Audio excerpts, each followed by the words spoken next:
ರಾಯಚೂರು ಜಿಲ್ಲೆಯ ಮಾನ್ವಿ ತಾಲೂಕಿನಲ್ಲಿನ ನಕಲಿ ಜೋಳ ರೈತರ ನೋಂದಣಿ ದಂಧೆ ಕುರಿತು ಬಿಜೆಪಿ ರೈತ ಮೋರ್ಚಾ ವತಿಯಿಂದ ತಹಸೀಲ್ದಾರರಿಗೆ ಮನವಿಯನ್ನ ಸಲ್ಲಿಸಲಾಯಿತು.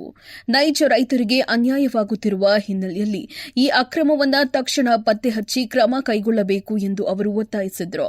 ಈ ವೇಳೆ ಮಾತನಾಡಿದ ಬಿಜೆಪಿ ರೈತ ಮೋರ್ಚಾ ಮಾನ್ವಿ ತಾಲೂಕು ಅಧ್ಯಕ್ಷ ರುದ್ರಪ್ಪಗೌಡ, ಸರ್ಕಾರದ ನಿಯಮಗಳು ಬೇರೆ ಇದ್ರೂ ಮಾನ್ವಿಯಲ್ಲಿಯೇ ಬೇರೆ ರೀತಿಯ ನಿಯಮಗಳು ಜಾರಿಯಲ್ಲಿರುವಂತಾಗಿದೆ ಎಂದು ಆಕ್ರೋಶ ವ್ಯಕ್ತಪಡಿಸಿದರು.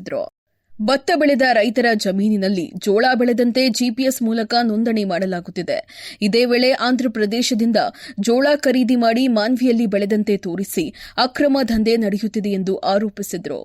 ಈ ಅಕ್ರಮ ದಂಧೆಯನ್ನ ಕೂಡಲೇ ನಿಲ್ಲಿಸಿ ನೈಜ ರೈತರಿಗೆ ಅನ್ಯಾಯವಾಗದಂತೆ ಸರ್ಕಾರ ಕ್ರಮ ಕೈಗೊಳ್ಳಬೇಕು ಎಂದು ಬಿಜೆಪಿ ಮುಖಂಡರು ಆಗ್ರಹಿಸಿದರು.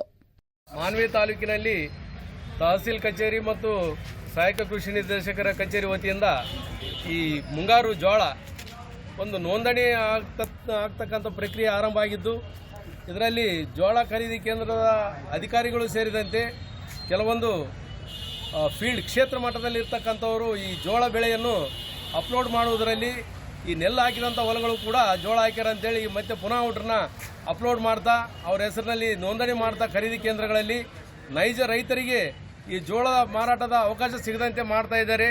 ಈ ಕಾರಣಕ್ಕಾಗಿ ಇವರೆಲ್ಲರೂ ಕೂಡ ಪಕ್ಕದ ಆಂಧ್ರ ಪ್ರದೇಶದಿಂದ ತೆಲಂಗಾಣದಿಂದ ಜೋಳಗಳನ್ನು ಖರೀದಿ ಮಾಡ್ಕೊಂಬಂದು ಈಗಾಗಲೇ ಮಾನ್ವಿ ತಾಲೂಕಿನಲ್ಲಿ ಸ್ಟಾಕ್ ಇಟ್ಕೊಂಡಾರ.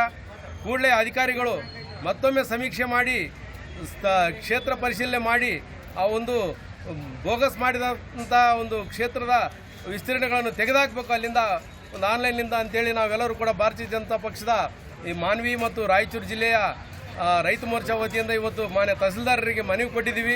ಕೂಡಲೇ ಅವರು ಕ್ರಮ ಕೈಗೊಳ್ಳದಿದ್ದರೆ ಮುಂದಿನ ದಿನಗಳಲ್ಲಿ ರೈತರ ಪರವಾಗಿ ನಾವು ಉಗ್ರ ಹೋರಾಟ ಮಾಡುವಂಥ ಎಚ್ಚರಿಕೆಯನ್ನು ಕೂಡ ನಾವು ತಾಲೂಕು ಆಡಳಿತಕ್ಕೆ ಮತ್ತು ಕೃಷಿ ನಿರ್ದೇಶಕರಿಗೆ ಸಹಾಯಕ ಕೃಷಿ ನಿರ್ದೇಶಕರಿಗೆ ಕೂಡ ನಾವು ಈ ಮೂಲಕ ಎಚ್ಚರಿಕೆ ಕೊಡ್ತಾ ಇದ್ದೀವಿ ಅಂತೇಳಿ ನಾನು ಮಾಧ್ಯಮದ ಮುಖಾಂತರ ತಿಳಿಸ್ತಾ ಇದ್ದೀನಿ. ಅಲ್ಲ ಸರ್, ಏನಂತಂದ್ರೆ ಸರ್ಕಾರದ ಮಟ್ಟ ಅಧಿಕಾರಿಗಳು ಜಾಗೃತವಾಗಿ ಅಂದ್ರೆ ಹದ್ದಿನ ಕಣ್ಣಿಟ್ಟು ಕೆಲಸ ಮಾಡಬೇಕು. ಈ ರೀತಿ ಒಂದು ರೀತಿಯಲ್ಲಿ ರೈತರ ಹೆಸರಲ್ಲಿ ಫ್ರಾಡ್ ನಡೀತಿದೆ ಅಂದ್ರೆ ಏನು ಸರ್ ಇದು ವ್ಯವಸ್ಥೆ ಇದೆಲ್ಲ ರೈತರ ಬಗ್ಗೆ ಇರ್ತಕ್ಕಂಥ ನಿರ್ಲಕ್ಷ್ಯ, ವ್ಯಾಪಾರಸ್ಥರ ಪರವಾಗಿ ಇರ್ತಕ್ಕಂಥ ಒಂದು ನಿಲುವು ಇವ್ರದ್ದು. ಅಧಿಕಾರಿಗಳು ಯಾವುದು ಕೂಡ ರೈತರ ಬಗ್ಗೆ ಇರ್ತಕ್ಕಂಥ ಒಂದು ಪ್ರಕ್ರಿಯೆಗಳಿಗೆ ಯಾವತ್ತೂ ಕೂಡ ನಿರ್ಲಕ್ಷ್ಯ ತೋರ್ತಾನೆ ಬಂದಿದ್ದಾರೆ. ಇವತ್ತಲ್ಲ, ಇದು ಕಳೆದ 16 ವರ್ಷಗಳಿಂದ ಇದೇ ರೀತಿಯಾಗಿ ಮಾನ್ವಿ ತಾಲೂಕಿನಲ್ಲಿ ಅಧಿಕಾರಿಗಳಿಂದ ನಡೀತಾ ಇದೆ. ಇದು ಇಲ್ಲಿಗೆ ಕೊನೆ ಆಗಬೇಕು. ಇಲ್ಲದೇ ಇದ್ರೆ ಭಾರತೀಯ ಜನತಾ ಪಕ್ಷದ ವತಿಯಿಂದ ಮುಂದಿನ ದಿನಗಳಲ್ಲಿ ನಮ್ಮ ರೈತ ಮೋರ್ಚಾ ವತಿಯಿಂದ ಜೋಳ ಖರೀದಿ ಕೇಂದ್ರದಲ್ಲಿ ಒಂದು ಅಕ್ರಮದ ಸಂಬಂಧವಾಗಿ ನಾವೊಂದು ಇವತ್ತು ಮೆಮೊರಾಂಡಮ್ ಕೊಟ್ಟಿವಿ. ಏನಂದರೆ ಅಕ್ರಮ ಏನಂದರೆ ಈ ನಿಜವಾದ ರೈತರ ಜೋಳ ಖರೀದಿ ಆಗ್ತಾ ಇಲ್ಲ, ಬರೀ ವ್ಯಾಪಾರಸ್ಥರ ಜೋಳನೇ ಖರೀದಿ ಮಾಡ್ತಾರೆ. ಯಾಕಂದರೆ ಈ ಖರೀದಿದಾರ ಏನು ಮಾಡ್ತಾರೆ, 2200ಕ್ಕೆ ರೈತರಲ್ಲಿ ಖರೀದಿ ಮಾಡಿ 3300ಕ್ಕೆ ಇಲ್ಲಿ ಮಾರಾಟ ಮಾಡ್ತಾರೆ. ಇದು ಆಮೇಲೆ ನೆಲ್ಲ ಹಚ್ಚೋದು ಹೊಲಗಳನ್ನು ಜೋಳ ಅಂತಲೇ ಇದು ಮಾಡ್ತಾರೆ, GPS ಮಾಡ್ತಾರೆ.